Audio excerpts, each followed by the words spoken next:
Welcome to Mark and Millennials. I'm Matt Morgan, filling in for the vacationing Mark Fisher. And up today, joining us is, of course, our millennial, our producer, Christopher Hopkins. And we're happy to have our Maryland State delegate, Brian Chisholm, as well, joining us today. Happy to be back, Matt. Glad to have you. So this is the first installment, I guess, of Mark and Millennials. I ever thinking Mark wasn't the host here. He's out vacationing, and brave man. He turned over his producer, all his equipment, and his listeners to us. This is going to be a great challenge for you and I, but I think it's going to be a greater challenge for Christopher Hopkins, the producer, to keep us straight and keep us at least sounding somewhat coherent.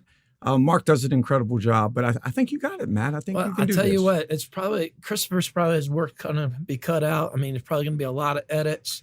If you're listeners out there, click the like button, leave some comments, and make Brian and I feel good. Hopefully Mark won't fire us when he gets back. Let's just jump right into it.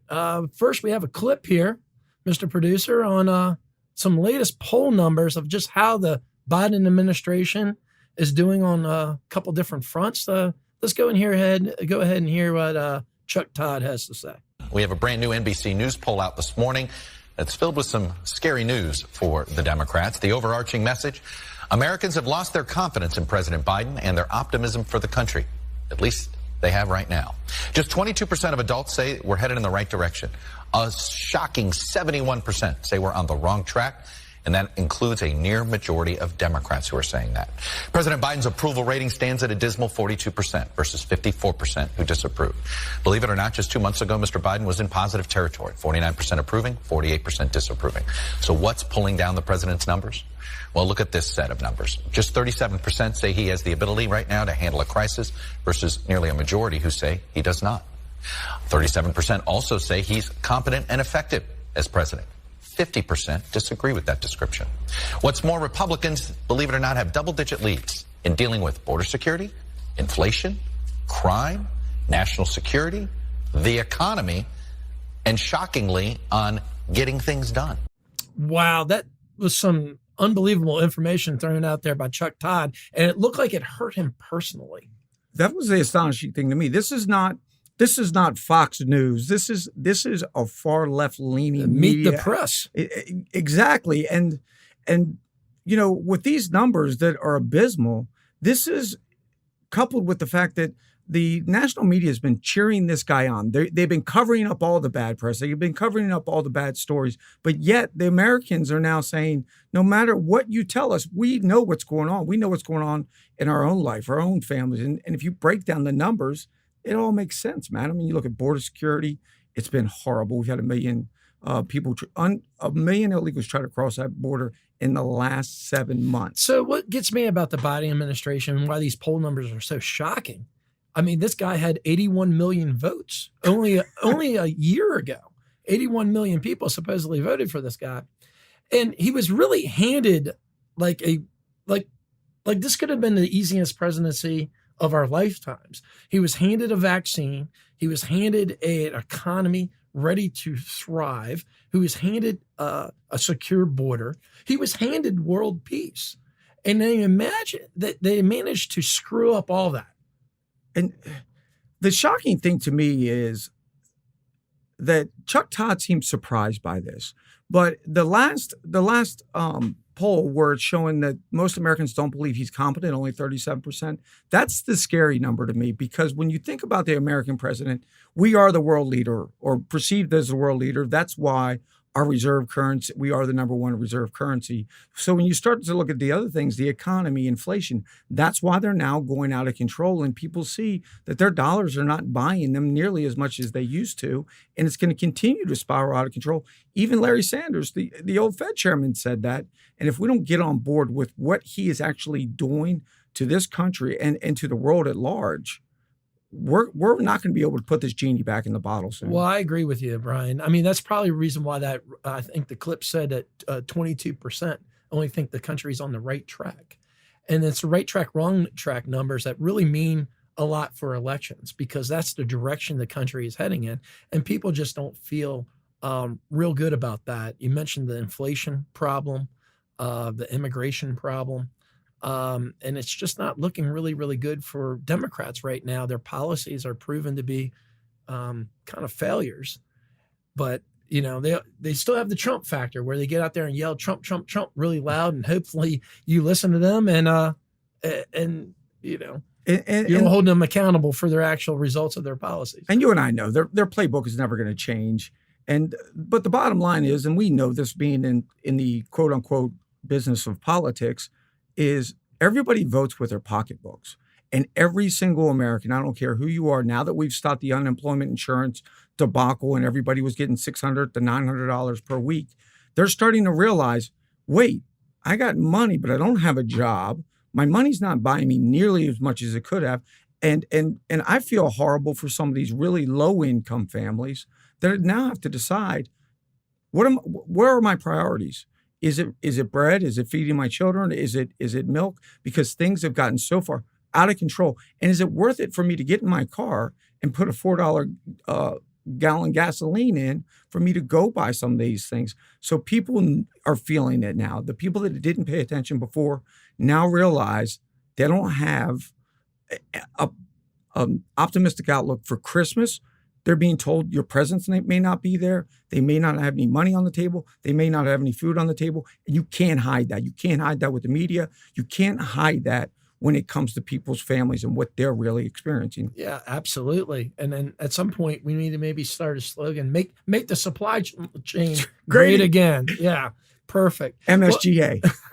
Well, all this is really bad news for elections. And in Virginia, we're having an election coming up here tomorrow. And, you know, Democrats are really reeling from this because often this Virginia election is set as a bellwether for things to come. Mr. Producer, you have a clip for us on that.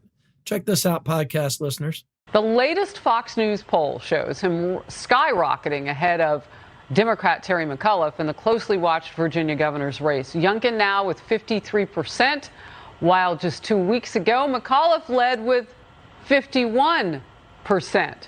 That's what I like to call a little flip and roll. And with Election Day on Tuesday, polling also shows likely Virginia voters trust Youngkin to do a better job on key issues like the economy, crime, and the state's hot button topic, education. McAuliffe had taken hot heat for saying parents should not have control over whether schools teach their kids. So Virginia is a bellwether state. It's a Democratic state. Biden carried this state by almost 10 points just last year. And you're starting to see Youngkin rise in the polls on again, another polling basically telling us the same thing, that Republicans are more trusted on the economy. And we had some education issues out there as well in Virginia that are really coming to the forefront. What do you say, Brian? And I would agree with you. And I think what you're really starting to see, and all eyes are on Virginia at this point, is these are families that are looking at their kids. And once again, and she hit on it, on the economy, but on education, because they're now getting a front view of what Terry McAuliffe believes. Terry McAuliffe believes that you have no control over your child when they get to school. And he so much said that. He said he was fine with them being labeled as terrorists for showing up and being loud. But he also doesn't want the parents to have the control over what they're being taught, how they're being taught. And that is still public taxpayer money. And parents should have that ability to make that decision for their own family. And I think that's why you see this huge shift in the poll. Tomorrow is going to be an interesting day.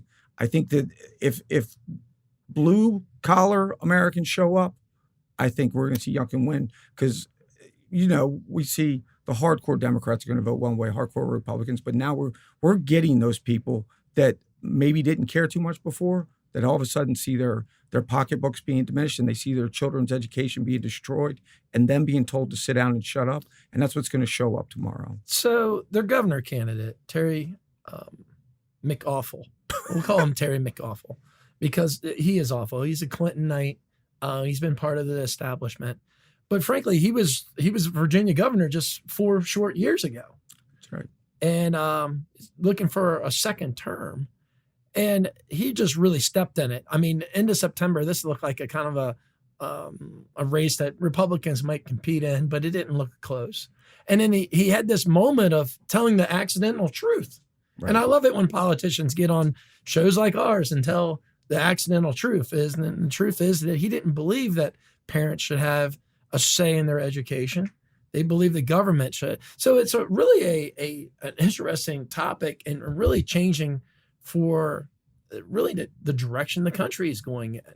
Who's going to make decisions about children's education in the public school? Is it going to be the parents, or is it going to be politicians and nameless, faceless bureaucrats that control many of your state elected or non-elected school boards in many cases? And that's the theme of the country right now. And you can see it playing out in Virginia. It's the intellectual elites, right? The ones that know better how to raise your family and how to run your life than you do. And that's their philosophy, and they can never hide from that. And then now they feel like they're in danger of possibly losing this. And what do they go back to? The same playbook. Look, the Clintons have not left the White House. I'm sorry to say it. They just haven't. People talk about a shadow government. I know people tell me the Clinton people are still there. Obama people are still there. So they go back to the same old thing. We're a bunch of racists. We're a bunch of misogynists. We're a bunch of homophobes. We're a bunch of animal killers. Well, hold up.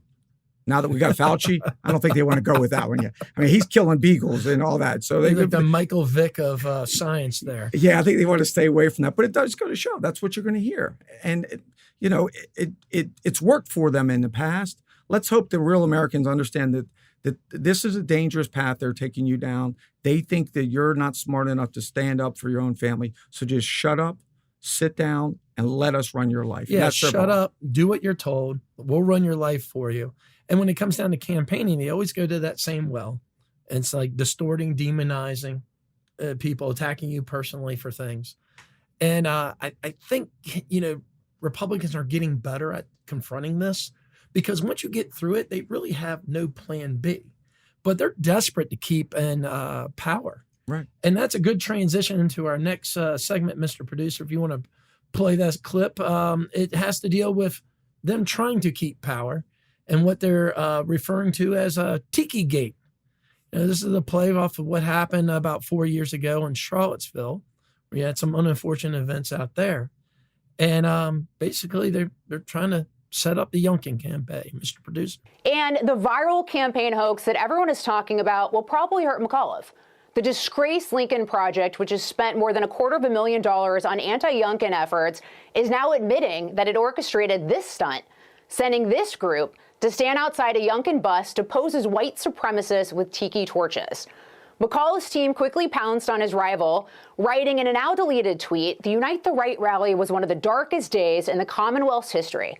This is who Glenn Youngkin's supporters are."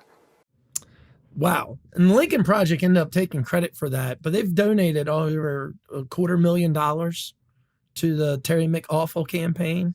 And it's interesting, Democrats came out and they were like, oh, we disavow this. Like, I think the state party made a plea for that. They sent a memo, a letter out disavowing it after they spent the entire day perpetuating it. That's exactly right. And they even had like Congressman like Eric Swalwell come out and say, birds of a feather flock together.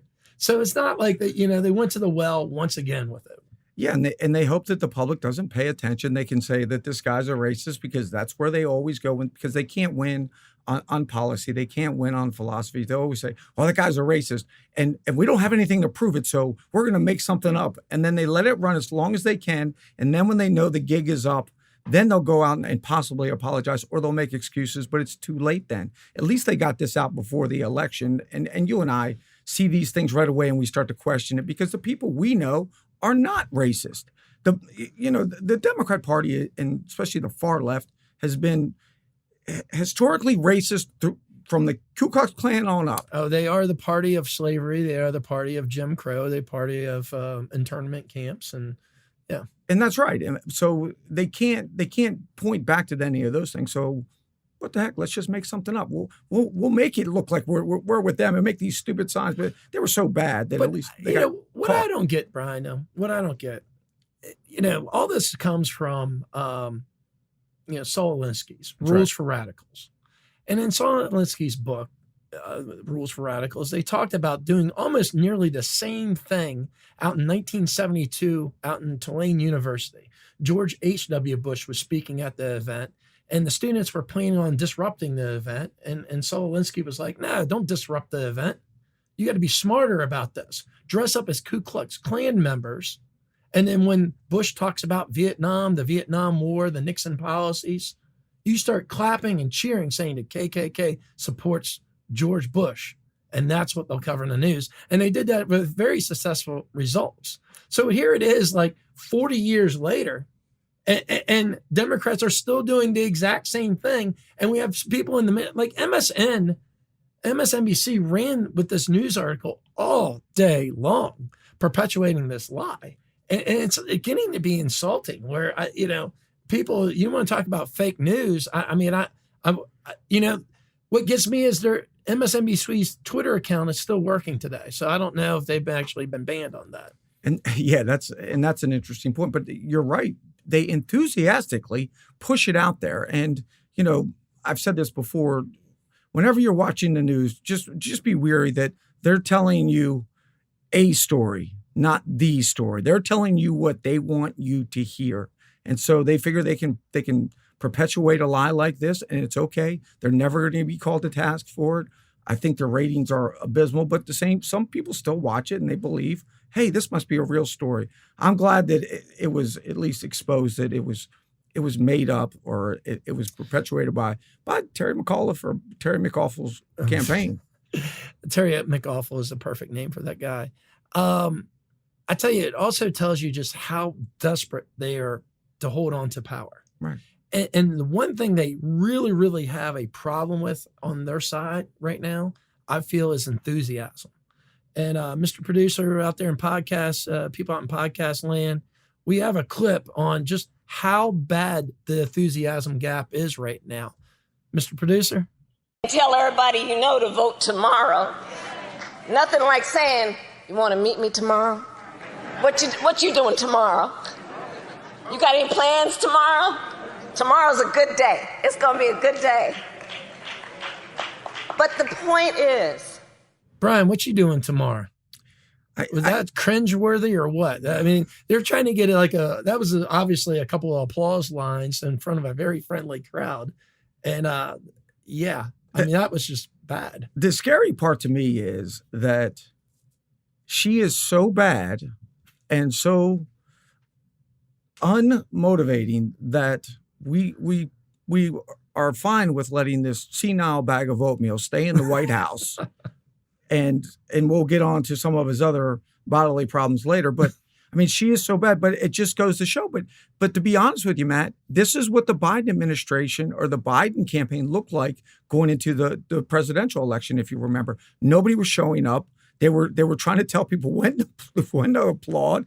They were actually hiring people to come in. And Kamala just shows this once again, that people are not excited about Terry McAuliffe, about any of these ideas, these philosophies that they're pushing ahead. And I think that hopefully tomorrow it'll be a result at the poll that's good for the Republicans at least. Yeah, I think that's right. I think they're not running on any type of platform anyone understands. They're running on he's like Trump. Yeah. Well, Donald Trump's not around. Donald Trump doesn't even have a Twitter account at this point. That's right. So, this is the reason why 22% of the country thinks we're going in the wrong direction. They send her out to, pump up the crowd. And when you are out of ideas, I think this is just the results that you get. And it's also the reason why their party really needs mass mail-out voting. Yeah. You're starting to see a lot of legislatures. I know Maryland, we push some absentee ballot, permanent absentee ballot list, where you have to almost manufacture that vote instead of actually having people show up on election day. I know people don't like to talk about it because they're always like, oh, no, election's over, the election's over. But if you remember, I mean, the Democrats have basically fought against every election result going back to Bush and even before that. And if you start to look around at some of the actual evidence that's being brought in from Arizona, from Michigan to Wisconsin, I mean, you can see a lot of the mail-in ballots were fraudulent. There's been a lot of cases now, and there are a lot of people that are facing serious federal charges for election interference. And I think that this is why they're so enthusiastic about pushing the mail-in ballots, because it's so ripe for fraud and abuse. I don't care if you vote Democrat or vote Republican, but every single U.S. citizen should be demanding we have fair and free elections with integrity. And nobody believes that right now, and probably for good reason. Well, yeah, for good reason, because look, Democrats right now, and we're both elected officials, we see it firsthand. If you can't mail in a vote, if you can't vote at 3:00 in the morning, from your car, dropping your ballot off in the middle of the night, in just a ballot box next to a dumpster, they're saying that you're infringing on voting rights, and which is, that allows you to go back and open the mailbox at your apartment building, and grab a bunch of other ballots and fill them out accordingly. I mean, it's the whole deal, and Republicans should be talking about is election integrity, because integrity for elections mean a lot. Look, we've had hundreds of years of peaceful transfers of power in this country. It's because if people know that they don't like the direction their country's heading, and they can walk into the ballot box and change that just 2 short years later. And if you take that away from them, I'm thinking people will revolt. And that's one reason why we've been so lucky having so many years of peaceful transfers of power. I think you're right. And if you let's just take a sports analogy here for a second. Let's say that you're a fan and your team loses, but you know that they won, they competed. You might be mad, but you can deal with it. But what if they said, you know what? There were more Steeler fans out there, so we're going to make them happy. We're going to actually change the score of this game, and we're going to give the Steelers an extra 14 points. Well, you would have a whole bunch of mad people. The Steeler fans might be happy for a little while until it happens to them. But what eventually happens is people give up on the system if they know it's being cheated, and they say, we're not going to participate anymore. And that's always my concern, because I hear from our side a lot too. Well, what's the point? They're going to you got to show up. We just need to put in some new mechanisms to ensure that fair and free and integrity election. And we don't have that. I actually went to an election audit last Friday for the Annapolis one. And I had to explain to the people, because they are very defensive at the Board of Elections, and understandably so. They feel like they're being called out. I said, I don't have too many concerns about what happens to the ballot when it gets here. I don't have too many concerns even at the voting place. I think we should have real ID, or we made everybody get a real ID in the state of Maryland. Everybody should show an ID to vote. You have an ID for everything else. I'm tired of hearing it. It's not a racist thing. Matter of fact, it's more racist. They haven't realized that the country has changed in the last 50 years. Right. So it might have been erroneous to have, voter IDs 50 years ago, but that's not the society that we live in today. And it's more racist to say it now, to say, hey, well, you can't require photo ID because you're going to disenfranchise a minority. I'm like, well, that's racist to think that they don't have an ID, especially since we give them away for free in the state of Maryland, as long as you show up. My concern is exactly what you hit on, though, Matt. When you open up the mail system, let's ask the podcast listeners, have any of you had a problem with the mail in the last 3 months? It is horrible. It's a horribly run organization that is billions of dollars in the hole every year, but we're going to trust them to get those ballots there. Who knows what's happening to the ballots in the mailroom? Are they getting to the polling place? Whose ballots are really getting there? Is there ballot harvesting? There's a question that everybody should be asking, and we have to fix it. It's going to be really interesting seeing the results come out of Virginia tomorrow, if we even know the results coming out of Virginia. This whole mass mail out balloting, I mean, it's kind of turned our election system a little bit into a third world nation, where I can't remember the last time you actually went to bed and knew the results. That's right. So we'll see how this plays out tomorrow in Virginia. What gets me is tomorrow's election day, but there's probably already 1 million votes casted in that. They've been voting in this election since the end of September. I think early voting in Virginia lasts 6 weeks. So it'd be interesting. It'd be interesting to see what goes on here. So next up, podcast listeners, we have our daily Biden dumpster fire. So this comes via Beaker News.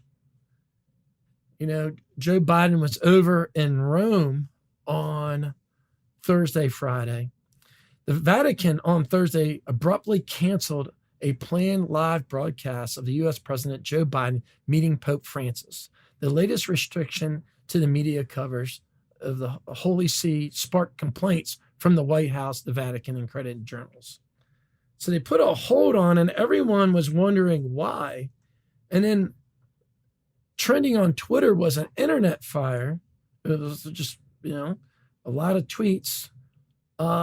The word around Rome is Biden's meeting with the Pope was unusually long, about an hour and a half behind schedule, because Biden had a bit of a bathroom accident at the Vatican. It had to be addressed prior to him leaving. I know we joke often about this, but this is an actual rumor flying around Rome now. Did he have a poopy problem? I don't know. This is one of those ones that's a head scratcher. I start getting all these messages late at night on Saturday, that holy crap, and I just pound holy crap. I'm like, what is this about? It does change the meaning to holy crap. That's exactly right. So what trending was pound poopy pants Biden? That was the actual trend, hashtag mark on that. And this, to me, I don't know if I should be sad about this. There's obviously some humor to it. If it was my grandfather, I would be upset. But I mean, this is the president of the United States. This is the man that's supposed to be leading this country, leading the world. And you don't have full control over your body at this point in one of the most holiest places known to man. He can't keep it in. Hey, look, I don't know the situation. This is being reported on by a lot of French press. I like to think that God does have a sense of humor. God does definitely have a sense of humor. I've been always really critical of the media squashing stories. And, I think the term they use is put a lid on it. Yeah. I'm kind of happy they put a lid on this one. I mean, I think it looks really bad for our country. He's a leader that, if he had an accident, I'm kind of happy for this one to maybe not be reported on as much. This one's not good for anybody in the United States when your leader is looking that bad. I would think, though, the Pope has got to have a quick restroom that he can get somebody into. Wouldn't you think that there's somebody really close? I've been to Rome and I've been to the Vatican, and it is a fortress of security. But they have to have a way to get him out of there real quick, is what I would assume. Well, I knows think the extra pair of pants. I mean, he comes out dressed finest Italian suit. I don't know. There's some advertisers coming out with this right now. It depends by Joe Biden. Next up, podcast listeners, we're going to transition away from that and go to the latest tweet by Elon Musk. Elon Musk, the world's richest man, challenged the United Nations officials, claimed that just a small percentage of his wealth could help solve hunger. Musk was responding to comments from David Beasley, the director of UN's World Food Program, who repeatedly called last week following an earlier tweet this month asking billionaires like Musk to step up on a one-time basis. And Elon unloaded a tweet. Elon Musk says he will donate $6 billion to the World Food Program if he can provide him the amount that would solve world hunger. So basically, Elon's asking him to come onto this thread on Twitter and simply explain how $6 billion could solve world hunger. And he would provide that, selling his Tesla stock. Personally, I kind of like this. I like that people like Elon Musk exist, that he has the courage to call out some of this nonsense. Here's a guy who's offering you $6 billion if you come up and explain your program. And, at the time of this taping, no one's credibly enough come up to do that. It's not often you have somebody waving $6 billion out the window saying, come get it. What do you think? That's exactly right. And I'm glad we're talking about this on Marking the Millennials, because millennials do have a certain affinity towards people like Elon Musk, these guys that are successful, but they don't look at him as the devil. They're guys, he's a creative thinker. Some of this stuff is so innovative. Some of the stuff he does is frankly crazy, but he has become such a successful man. And he's got the platform now to say, okay, you guys keep talking about this. Let's feed the world. Tell me how much and how do we do it? Because I can tell you without taking a dollar, and it's capitalism. Capitalism has fed the world for the last 100 years, and we continue to do that at the U.S. So who's against that? I can tell you who's against it. Bill Gates. Bill Gates hates the farmland. He hates middle America. There's always this war on the farmers, right? It's the war on wheat. It's the war on chicken. It's the war on beef. And that's how you feed the world. I mean, we have enough natural resources in this country and in this world to feed everybody. And I think that's kind of what he's trying to call out here is you guys are a bunch of hypocrites. You keep asking for money and you do it in the name of feeding the hungry, but you never really do anything. Why don't you just give me a dollar figure and I'll just go ahead and break the check right now, but they can't do it. Yeah, they can't do it because we spent $4 trillion on the war on poverty. That's right. And I do like that this guy comes out and punches back a little bit because they're always like, well, we can solve our problem by simply taxing the rich more. We can, look, I mean, we have some very wealthy people in this country, but that doesn't do even a dent compared to what they're talking about spending in their latest infrastructure plan or their social spending plan that is coming out of Congress. So we really need to get our fiscal house in order. And, absolutely the best way to feed the world is to have them provide for themselves. And capitalism is absolutely under attack. And it's just amazing me that it's under attack. You look at what it's done in the continent of Asia alone. We pulled billions of people out of poverty. And something that, socialism just hasn't proven to be able to do. And that's the truth of the matter, Mac. People want to demonize other people and they see people that are successful. And I remember hearing the story about the guy buying the Corvette and there's some liberal on the left saying, what a waste of money, paying all that money for the Corvette. And he explained, he said, well, you know what that did? I just paid to feed the salesman. I just paid to feed everybody that worked at that plant to put that motor together. I just paid the people that painted the car. I just paid the people that had to transport that car here. I just paid the people through taxes on this car. And that goes to feed a lot more people than anybody ever take. When you print money from the government and you just give it out to people, it is fool's gold. It is going to destroy their lives. And you see it playing out right now. You and I can talk about it a lot, and we've talked about it over the last few years, but what you're seeing right now is exactly what we always said would happen. Well, that's one of the problems in societies where, we kind of grew up, pro-capitalism, pro-American. That was like the mantra, and American entrepreneur sees a guy in a Corvette and it's like, well, you know what? One day I'm going to have me a Corvette. And then a lot of the socialists are graduating from our university say, oh, I see that guy in a Corvette. I'm going to get him out of that Corvette. And it's a policy of being like revengeful and almost like a policy of hate because it just simply does not work. And it does. And it's a false premise that they operate on. If you had less, I'd have more. And that's what they've convinced too many people of in this country. And they don't understand the economic pie continues to grow, but you have to produce something. I can't stop you from becoming anything. You or anybody else. You are your own. You're in control of your own destiny. Everybody's got different obstacles, but when you start to convince people that the reason that you are failing or you haven't made it is because of that guy or that rich guy. No, you should be thanking some of those rich guys that are paying the taxes that pay, what do they say? The top 1% pay more than 50% of our taxes. Yeah. I mean, they're always talking about disproportionate taxes and how the rich don't pay their fair share. But, are they all good people? No. Well, do I care? Ask them they're No. good people, but you can make a case that a large percentage do pay their fair share. And it goes back to the overarching point of the Democrats don't believe, they don't want you to know that you can empower your own self. You can be in power of your own life. They want you to believe that you need to be dependent on us. And that's the sad part about what we've seen over the last year and a half to 2 years is they've convinced enough people you need to depend on us for your health, for your money, for your children's education. And people are starting to wake up and say, no, this isn't working out. You can give me money, but the money is worthless if it's only worth 25% of what it was 2 years ago. And they don't like that because that's where they get their power. So it is always about the money. It's either about your money, Matt, and the U.S. And the American taxpayers' money, or the government's money. And they want you to believe that they're better off having all the money and let them divvy it out to you and let you run your life the way they tell you to run your life.